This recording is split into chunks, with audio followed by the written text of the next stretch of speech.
Dostlarla bütün şad günü ve yığışmışıq biz. Gül çöhrəli siman elə gülsün, elə gülsün. Çünki bugünü ad günü ve yığışmışıq biz.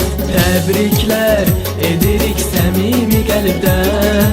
Xoşbəxt ol və firavan yaşa hərdən. Təbriklər edirik səmimi qəlbdən.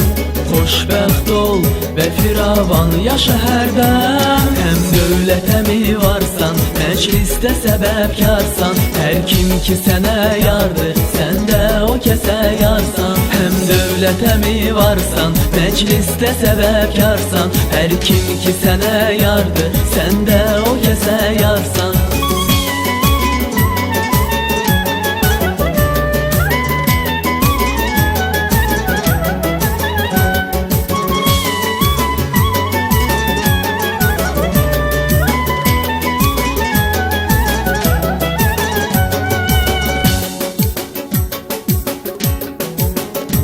Fikir eyləməyində daşını at sənə qurban. Xoşdur bu gecə hamıda ovqat sənə qurban. Keçdikcə keçir aylar, illər və fəsillər. Arzu edirəm 100 yaşına çat sənə qurban.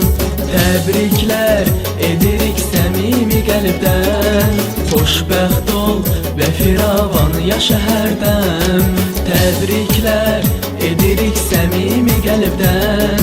Xoşbəxt ol və firavan yaşa hərdən. Həm dövlətə mi varsan, məclisdə səbəbkarsan. Hər kim ki sənə yardır, sən də o kəsə yarsan. Həm dövlətə mi varsan, məclisdə səbəbkarsan. Hər kim ki sənə yardır, sən də o kəsə yarsan.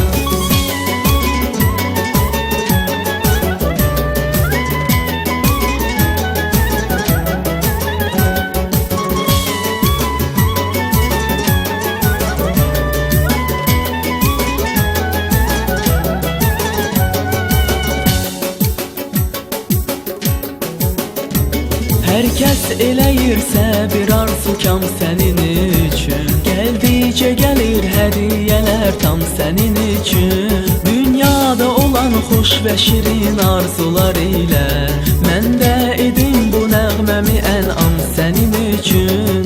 Təbriklər edirik səmimi qəlbdən. Xoşbəxt ol və firavan yaşa hərdən. Təbriklər edirik səmimi qəlbdən.